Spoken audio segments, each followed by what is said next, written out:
ele facilmente se difunde para o músculo liso vascular, onde desencadeia mecanismos vasodilatadores. Tá? Então veja, se eu tenho um fluxo de sangue aumentado, então aqui eu tenho o quê? O endotélio e o músculo liso vascular. Acho que vocês lembram de biologia celular. Você tem um vaso, que é composto de músculo liso vascular, e você tem células do seu endotélio inicial, mais em contato com o fluxo de sangue, certo? Lembra? Que você tem um fluxo de sangue que está passando dentro desse meu vaso, tá? Então o que nós temos aqui? Tenho o meu endotélio e tenho o músculo liso vascular. E eu tenho um fluxo. Se esse fluxo aumenta muito num determinado órgão, eu vou promover um mecanismo chamado tensão de cisalhamento, que é o choque das hemácias com a parede do meu endotélio vascular. Tá? Porque o fluxo aumentou muito, eu criei uma tensão no meu endotélio chamada tensão de cisalhamento. Esse aumento dessa tensão, do choque da parede da hemácia com o meu endotélio, isso vai promover uma ativação de canais sensíveis ao estiramento, que eu já havia comentado. Esses canais sensíveis ao estiramento, frente ao choque dessas moléculas da hemácia junto ao endotélio, vai promover a abertura de canais de cálcio sensíveis ao estiramento, e esse cálcio entra dentro da minha célula endotelial, certo? Que veio aonde? No meio extracelular, entrou cálcio dentro da minha célula, ok? Bom, esse aumento de cálcio dentro da minha célula vai converter uma enzima chamada óxido nítrico sintase, tá? NO-sintase ou simplesmente NOS, e o cálcio, juntamente com essa óxido nítrico sintase, ela vai converter um aminoácido, a L-arginina, em L-citrulina mais óxido nítrico. Certo? Então veja, um aumento do fluxo de sangue no meu vaso vai promover a ativação de canais sensíveis a uma tensão aumentada, que vai promover a entrada de cálcio dentro da minha célula do meu endotélio. Esse cálcio, juntamente com a óxido nítrico sintase, que é uma enzima que tem dentro da minha célula do meu endotélio, e isso gerou uma descoberta que rendeu o prêmio Nobel na década de 80 a 3 pesquisadores. O cálcio, juntamente com essa enzima óxido nítrico sintase, vai converter a L-arginina em óxido nítrico. Como o óxido nítrico ele é um gás, ele se difunde facilmente para o músculo liso vascular. MLV significa músculo liso vascular.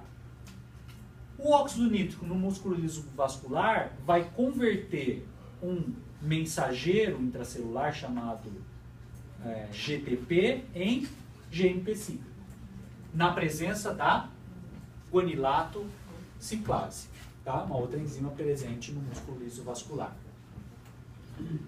E esse GMP cíclico aumentado é capaz de promover um relaxamento frente ao fechamento de canais, frente à abertura de canais de potássio presentes na minha célula do músculo liso vascular.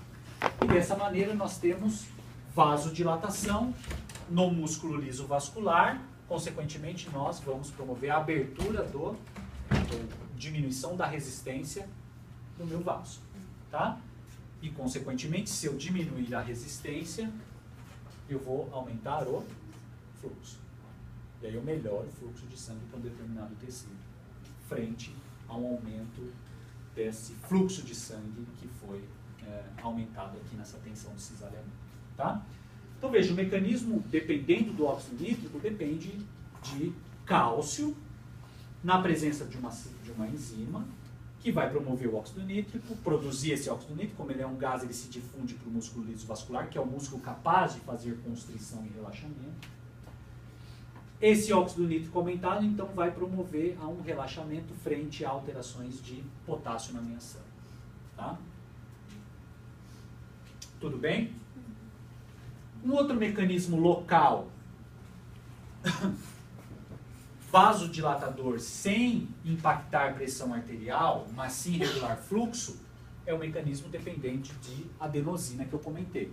Então, qualquer metabolismo alterado na minha célula, como, por exemplo, aumento da atividade ou uma queda do oxigênio na minha célula, pode ser os vasos que vão para o meu dedo, por exemplo, certo? Sofri uma hipóxia no meu dedo. Por exemplo, se eu vou para altas altitudes, eu tenho uma vasoconstrição dado pelo frio nas extremidades. Eu vou desencadear uma redução do oxigênio que vai para a ponta do meu dedo, concorda? Porque tem uma vasoconstrição dado pelo frio.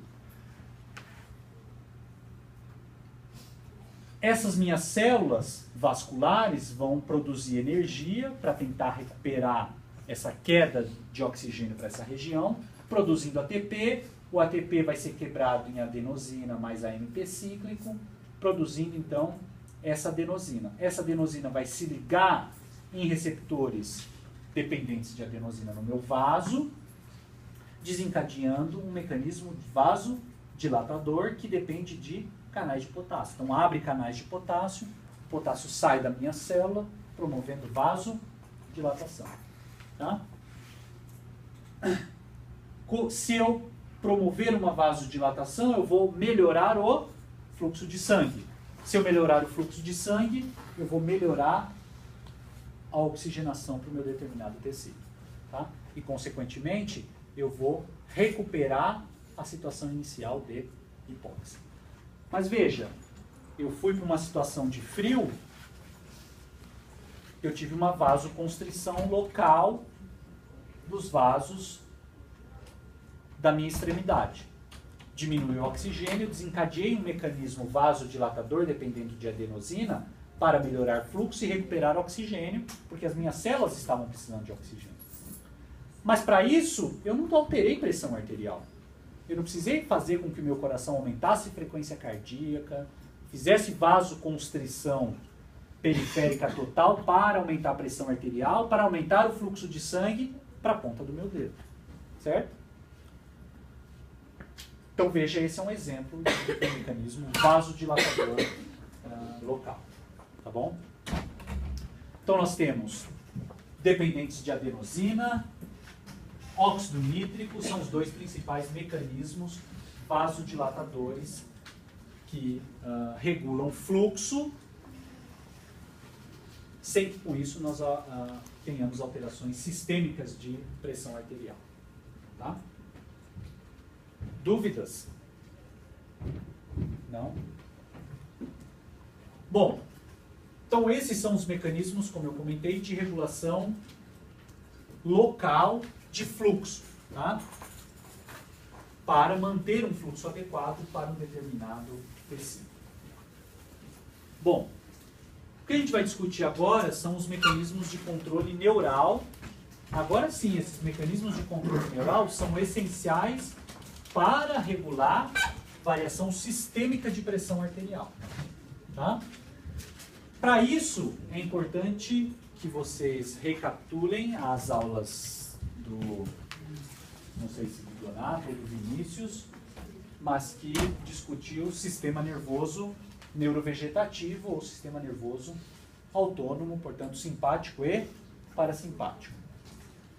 É um mecanismo que envolve respostas rápidas, porque envolve um reflexo onde sensores detectam essas alterações, informam o cérebro e tem uma resposta reflexa para controlar a pressão arterial.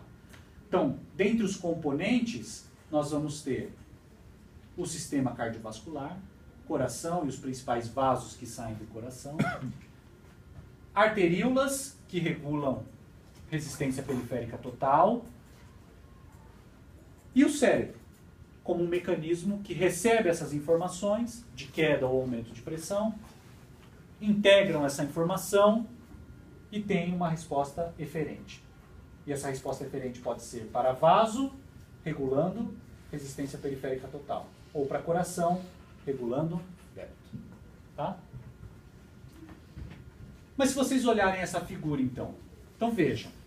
Essa figura está mostrando duas situações, registrando algumas variáveis cardiovasculares.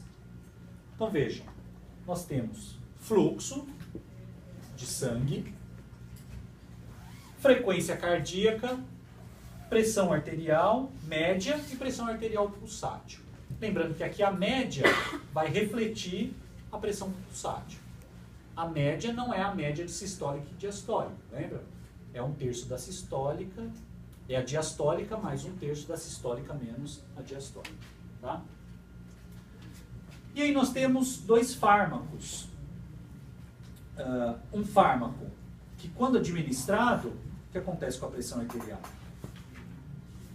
Aumenta. Né? Aumenta a pressão arterial. Veja, eu tenho uma pressão arterial em torno de média, em torno de 120 milímetros de mercúrio.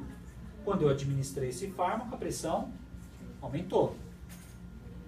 Quando a pressão aumentou, o que aconteceu com a frequência cardíaca? Diminuiu. Não é? E o que aconteceu com o fluxo? Diminuiu inicialmente, depois aumentou. E um outro fármaco, esse fármaco aqui é chamado de fenilefrina, é um agonista adrenérgico, tá? Como se fosse a noradrenalina. E um outro fármaco é um nitroprussiato de sódio, que é um doador de óxido nítrico. Como se eu estivesse doando óxido nítrico para o meu sistema cardiovascular. O que o óxido nítrico faz? Vasodilatador. Então o que vai acontecer com a pressão arterial? Cai. E olha a frequência. Aumenta. E o fluxo? Cai. Certo? Bom, mas onde está o mecanismo reflexo aí? Veja. A pressão arterial aumentou, mas rapidamente ela retorna. Veja a frequência. Cai na tentativa de alterar esse aumento de pressão. Então, quando eu coloquei a fenilefrina, eu fiz uma vasoconstrição. Eu comentei com vocês, é um agonista adrenérgico, simula o simpático. Fez vasoconstrição, o que aconteceu com a resistência periférica total? Aumentou. A pressão deveria aumentar? Mas ela aumentou? Lógico que aumentou, não aumentou? Tá aqui, ó. Aumentou? Então faz sentido, né? Vasoconstrição, aumenta a resistência periférica total, aumenta a pressão. Mas aí alguma coisa detectou esse aumento de pressão arterial porque ela retornou. Veja, em questões de rápida, não tem uma escala de tempo aqui, mas rapidamente ela retornou.